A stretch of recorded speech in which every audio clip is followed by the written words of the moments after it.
Hello, my name is Stephen Brown and I'm from First Robotics Team 3296 and I'm here to explain how to properly wire a 2011 FRC robot.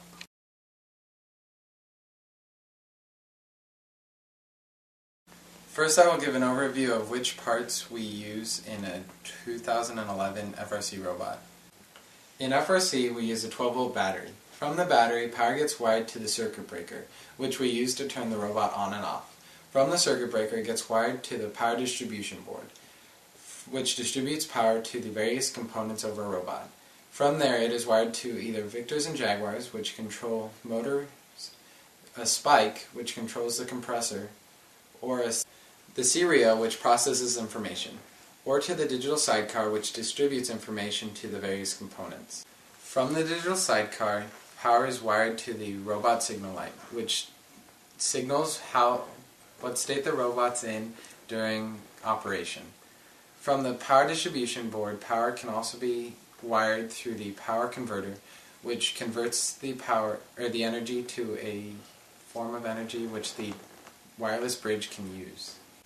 Power is also wired from the power distribution board to analog sensor modules located on the serial in ports 2 and 7. From the modules, power is wired to solenoids which control pneumatics, and to the line sensors which we use to sense the lines on the field.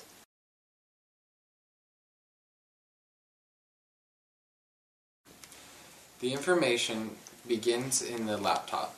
It is sent wirelessly to the wireless bridge on the robot. From there, it is sent to the serial for processing. From the serial, it is directly given to the analog sensor modules connected to ports 2 and 7.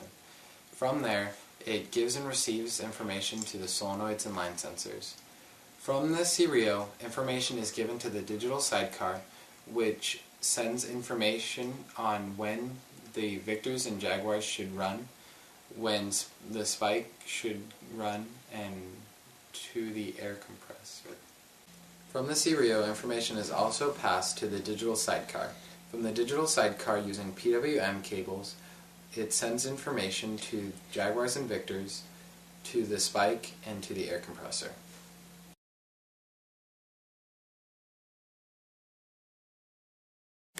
The basic tools and equipment for prepping wires include wire cutters, wire strippers, soldering iron, solder, and most importantly, your safety glasses.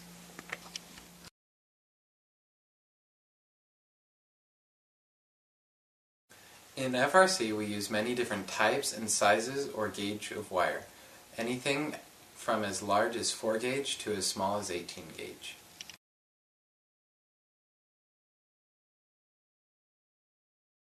This concludes our video on how to properly wire a 2011 FRC robot. I would like to thank two of my teammates, Gary Gong and William Goishi, in the production of this video.